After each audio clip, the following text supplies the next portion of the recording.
What's up, guys? Billy from Mad Max again, and today we're going to talk about a project that I've been working on since about August of last year, and it is, as you probably saw from the thumbnail and intro and all that stuff, my custom-built Remington 700 sniper-inspired rifle in 308. But before we get into that, knocking out some housekeeping notes as per usual. If you're not following me on Instagram, check out my Instagram at MadMaxGuns. If you want to help out the channel a little more, patreon.com/MadMaxGuns. I got 2 guys on there. Appreciate you both. And a couple things are going to be, I don't want to say changing, but something to look forward to moving forward in the new year. I finally got the website. We're starting to build it. We're going to be doing blog posts, and then if there's a blog post with a video company, they're going to go in there together. It is maxlengthofpole.com. It's not up and running yet, but we're working on it, and it's actually happening.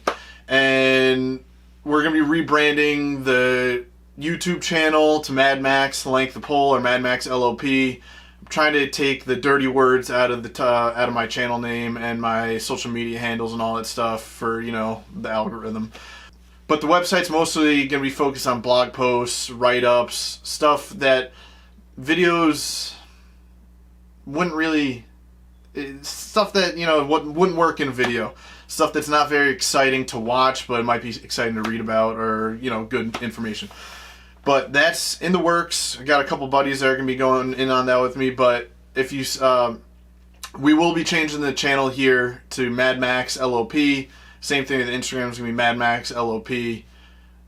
That's so you know why. But now that we got that taken care of, let's talk about this rifle here. It started life as a standard Remington 700, the new police model. I believe they call it SPS Tactical.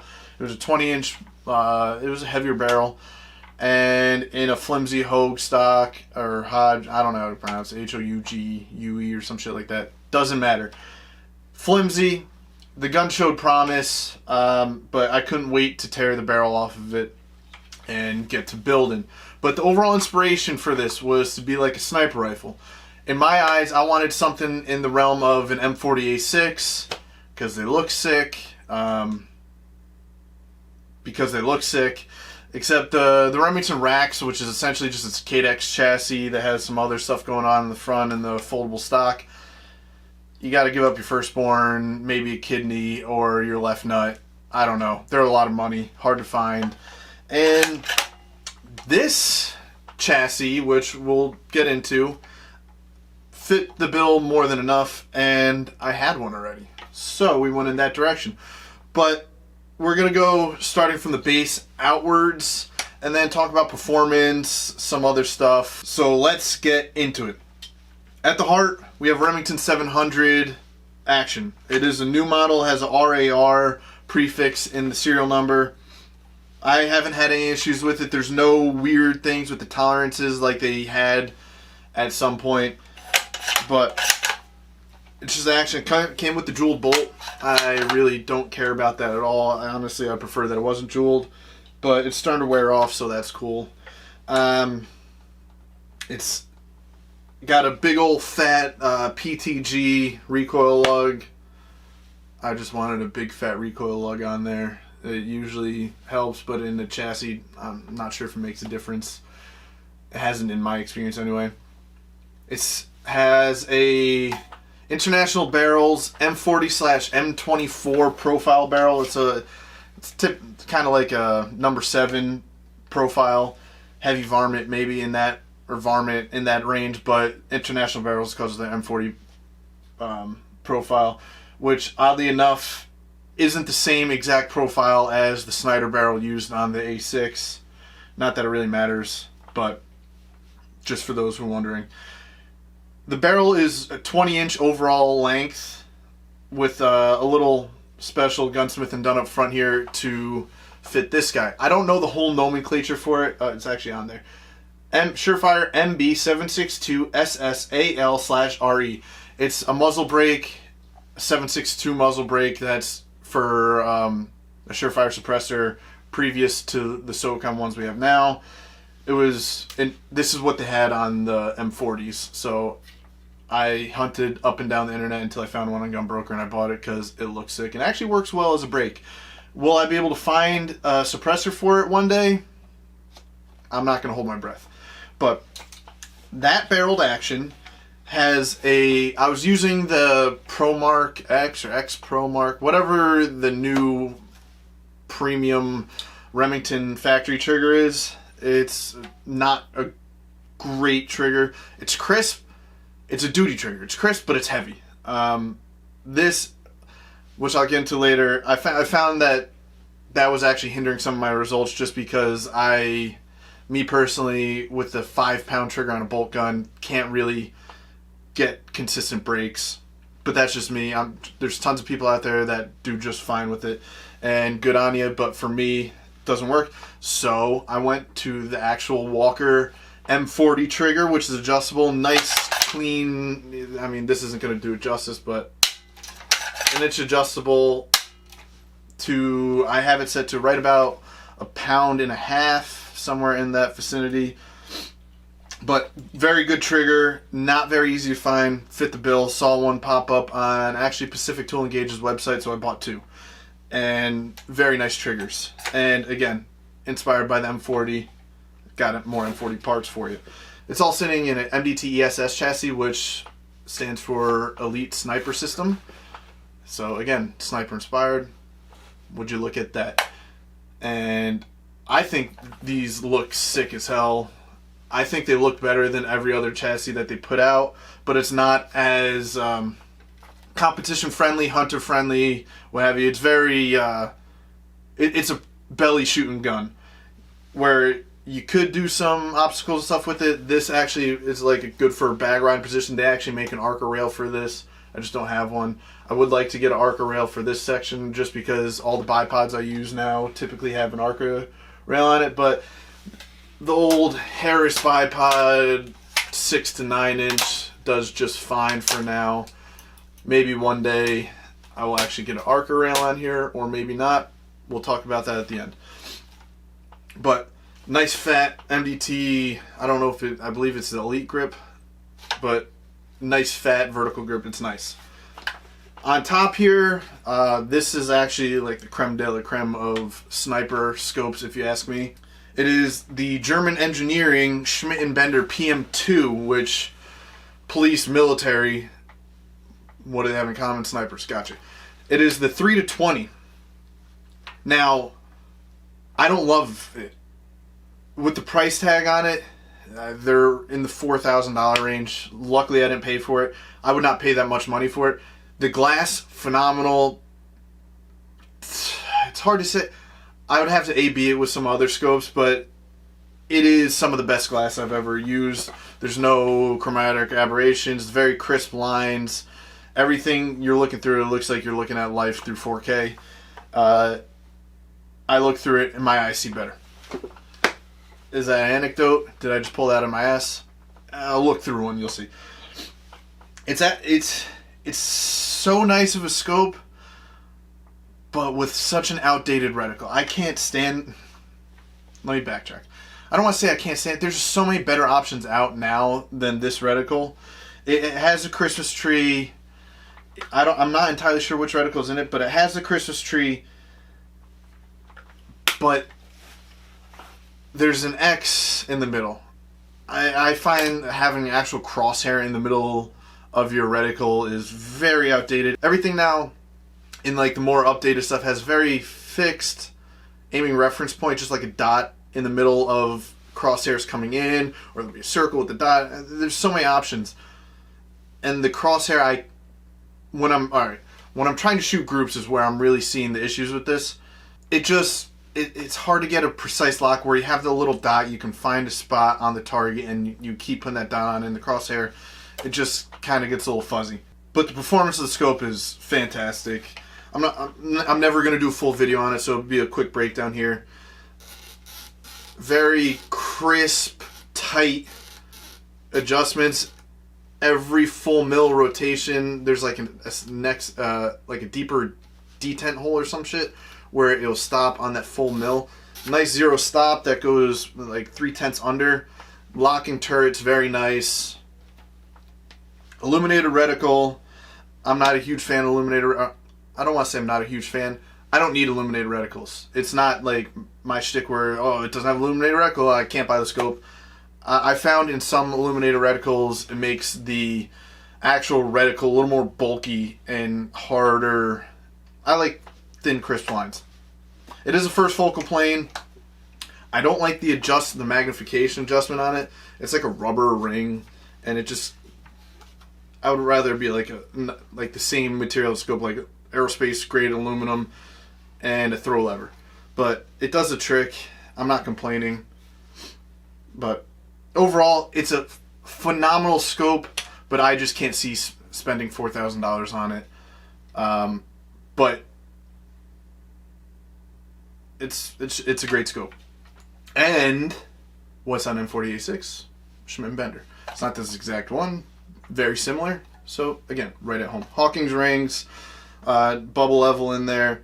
And there's actually a bubble level in the rail here, so that's pretty neat. So you can bounce them off each other, and you don't have to take your head off the gun to see if it's level.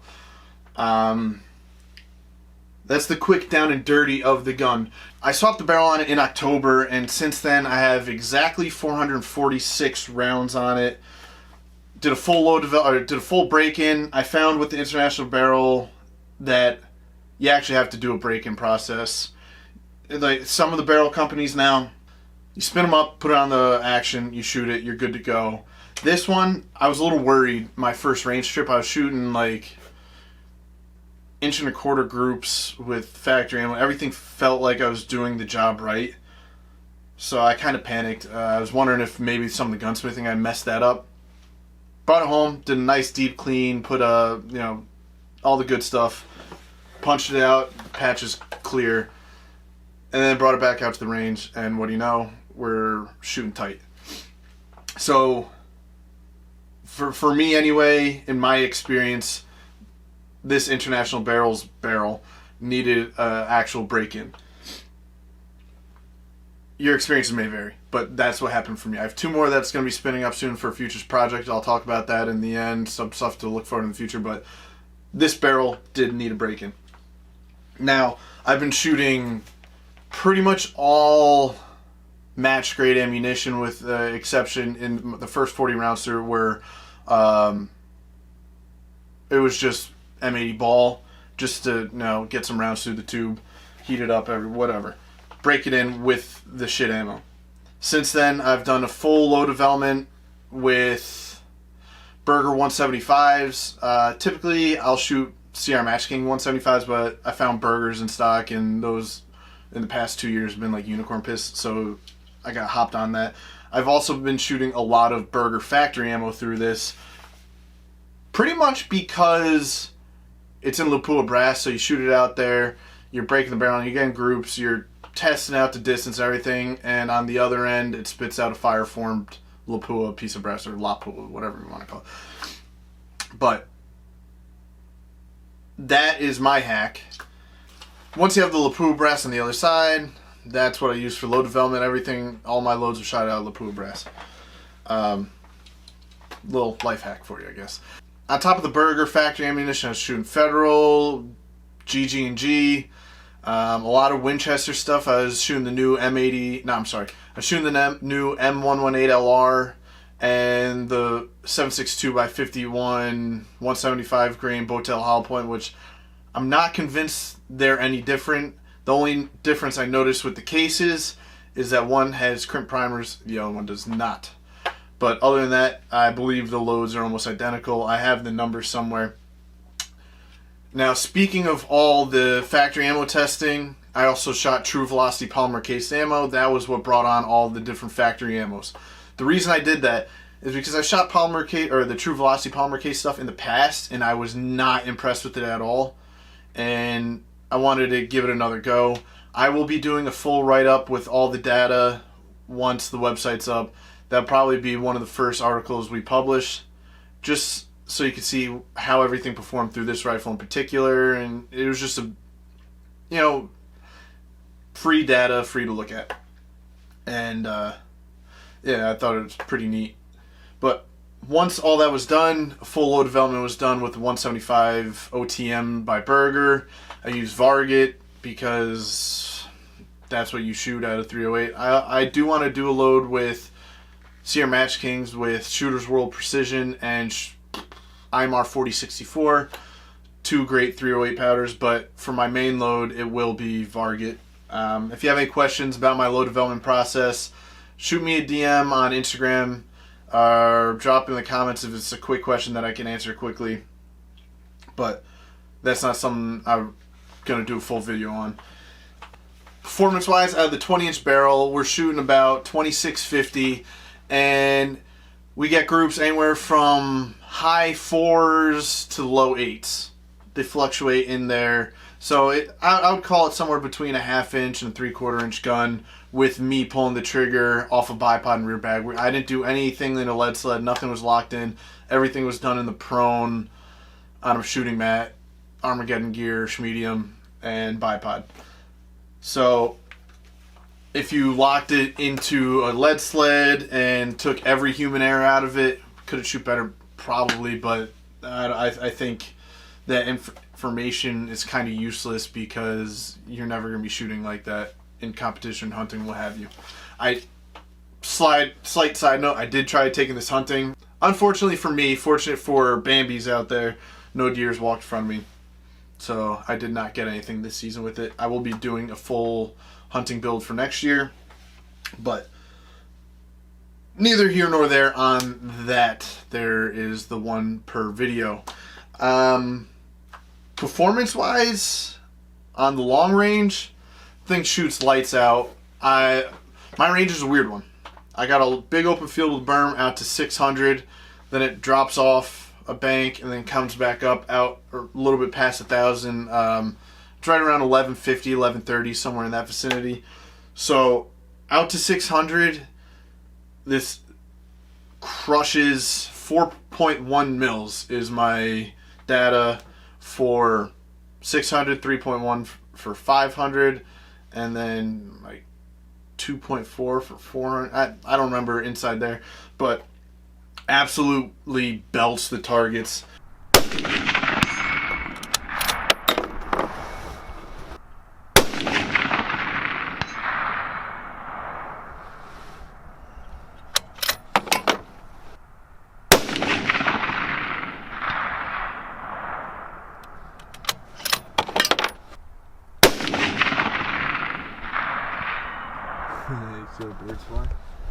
Now, I did make several impacts out at 1150 with this 308 moving to 2650.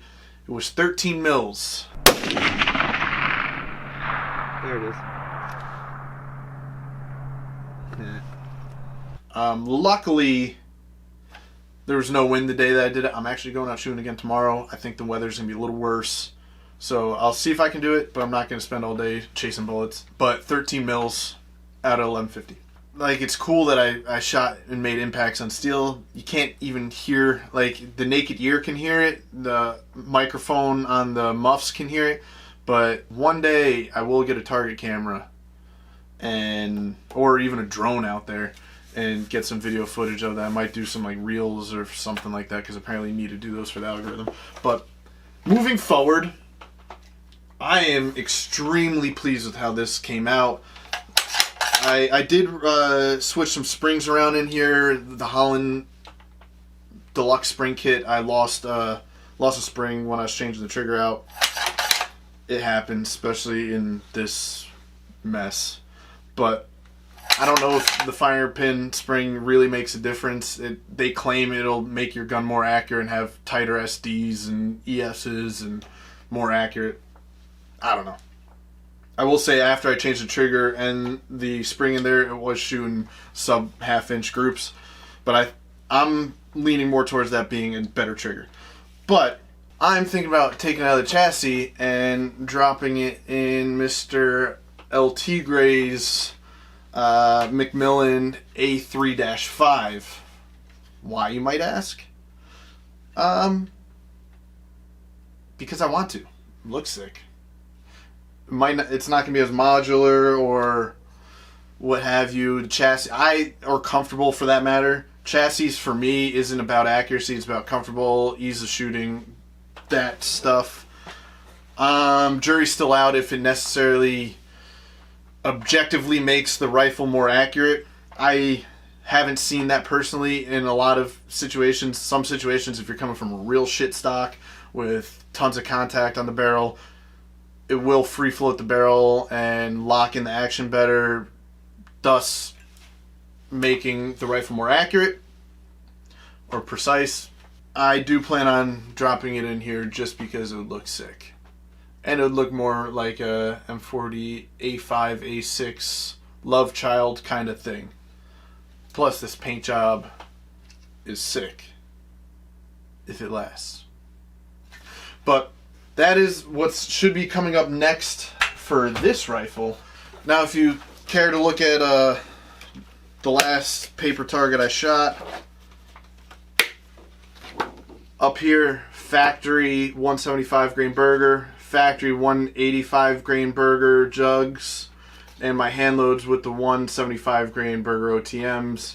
That's a little bit over a half inch, a .83, and then like almost an inch and a half. I've had, this specific gun, I've had really bad luck with the 185 jugs. In other rifles, I've had phenomenal luck with it. So, you know, different flavors, different barrels. But in terms of the channel, we're trying to work on publishing a video every 2 weeks this year. Don't, you know, take that as gospel because I'm unsure if we're going to be able to keep up with it, but there will be a lot of new content coming out. Namely, this is my project for the year. We're sitting at about 600 rounds through this down this pipe of all different shooting out to a little bit of distance and flat range stuff. I'm still in the process of choosing an optic for it, so that's where we're at right now. I was using my tracked 1:8 for a while. I have a T2 that I was using for a while. I think I'm gonna put some more magnification on there with an offset red dot. We'll see.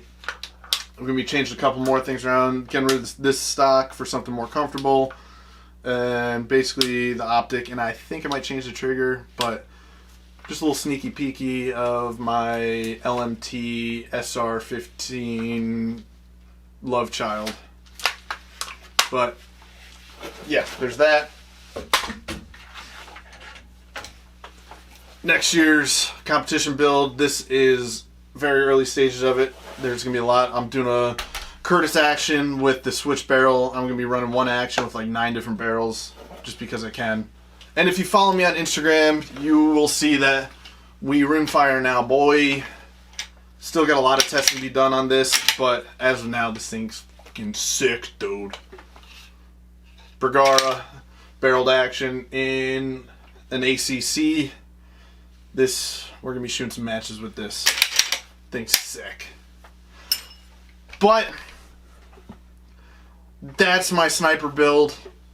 No, I'm not a sniper. I was a fucking artilleryman. But I like shooting small things at long distances. So I decided to, you know, do a sniper inspired build because I can. And I'm really digging this build. It's one of the most fun I've had in a personal build that I did all the work on.